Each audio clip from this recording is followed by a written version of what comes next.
El desastre de Chernóbil no solo es una catástrofe técnica, sino también un laboratorio psicológico donde convergen trauma individual, miedo colectivo, autoridad totalitaria y percepciones irracionales del riesgo. 10 traumas que ni siquiera la serie de HBO se atrevió a contar. 1. Pripyat, ciudad fantasma y trauma simbólico. Pripyat simboliza la ruptura entre cotidianeidad soviética y una vida suspendida por el miedo invisible de la radiación. La improvisada evacuación, sin explicaciones claras, generó confusión, sensación de abandono y pérdida simbólica de hogar y comunidad.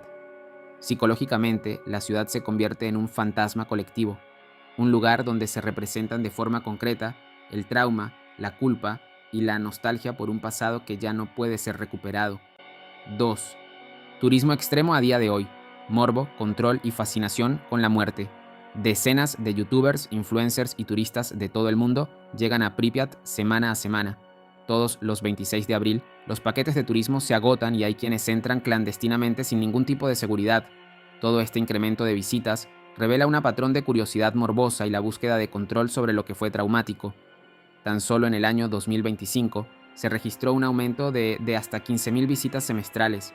Los visitantes oscilan entre esa fascinación por la ruina, recreación del horror cinematográfico y la necesidad de dominar simbólicamente el miedo mediante la exposición. Esta experiencia puede funcionar como forma de catarsis limitada, pero también corre el riesgo de trivializar el sufrimiento real de las víctimas, convirtiendo el trauma en espectáculo. 3. Dyatlov. Anatomía de la arrogancia. Anatoly Dyatlov, ingeniero jefe del reactor 4, es considerado el mayor culpable individual del accidente de Chernóbil. Como ingeniero y jefe adjunto, supervisó directamente la prueba fatal, tomó y aprobó todas las decisiones operativas erróneas y reaccionó inadecuadamente post-explosión. Dyatlov encarna el arquetipo del hubris técnico, es decir, el orgullo técnico, la arrogancia de sobreconfiar en sus conocimientos. Él estaba seguro de que la prueba funcionaría, no lo hizo con dolo, sino con la ceguera y el sesgo de su prepotencia. 4. El escuadrón suicida. Anatomía del sacrificio. Los 3 buzos que drenaron el agua bajo el reactor 4 se ofrecen a una misión con alta probabilidad de muerte, lo que ilustra una psicología del deber moral extremo. Poseían la creencia de que sus acciones podían cambiar el resultado de la crisis. A esto se le llama locus de control interno. Es tener la capacidad de verse como agente de cambio y no como una víctima. Alexei Ananenko, Valery Bespalov y Boris Baranov entendían las consecuencias de una explosión térmica. Su decisión fue un cálculo racional, el riesgo personal frente a una catástrofe continental.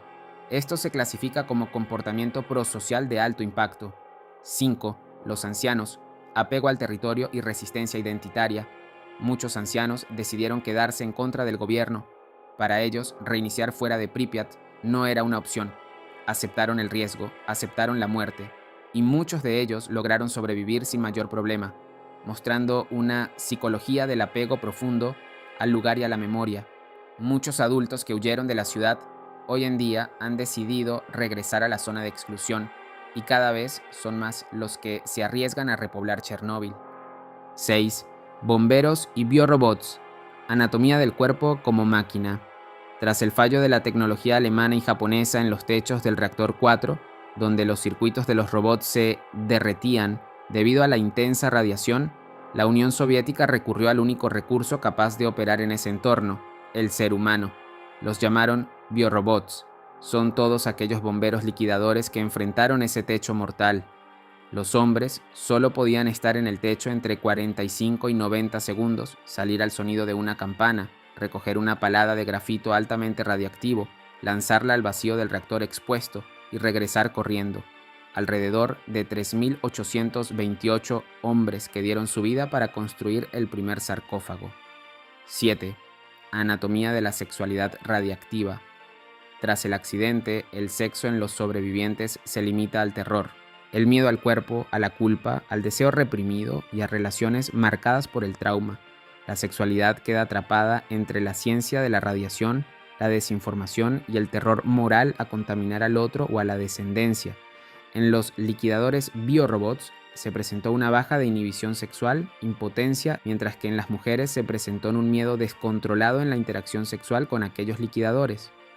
8. Niños radioactivos. En Europa Occidental se cuantificó un aumento de casi 100.000 abortos y casi 25.000 abortos espontáneos vinculados directamente al pánico de la radiación.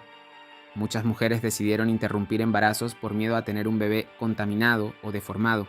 Chernóbil no solo fue un aborto de ciudad, fue también un aborto de esperanza para los que hubieran sido las futuras crías de Pripyat.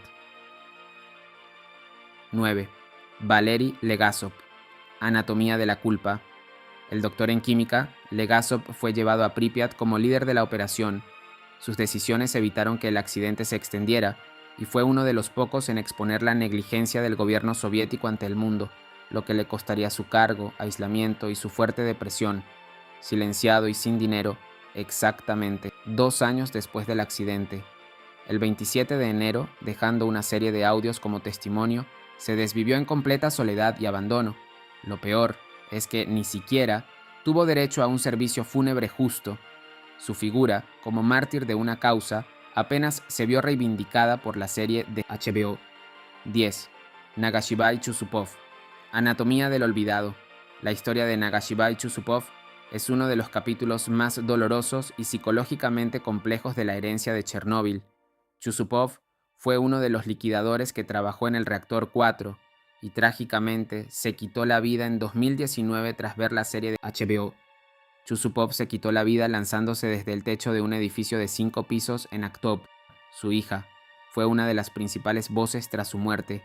Ella relató a los medios cómo su padre sufría de dolores de cabeza constantes y colapsos repentinos debido a la radiación que recibió en 1986, pero que su mayor dolor era el desprecio institucional, una pensión mensual que no alcanzaba para sus medicamentos y sobre todo la negación de una vivienda propia que el gobierno había prometido a todos los liquidadores. Vivió junto a su familia en un albergue precario y confirmó que tan solo alrededor de 400 bomberos de los casi 4.000 que participaron recibieron un trato y recompensa justa.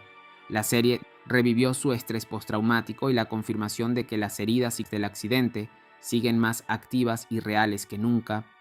En definitiva, el trauma nuclear no solo quemó cemento y piel, sino también la confianza en la ciencia, en el Estado y en la idea de que el futuro puede ser algo seguro, mostrándonos que, cuando el peligro es invisible, el escenario del miedo se traslada al interior de cada uno de nosotros, hasta que el desastre ya no ocupa una sola latitud geográfica, sino la geografía entera de la memoria colectiva.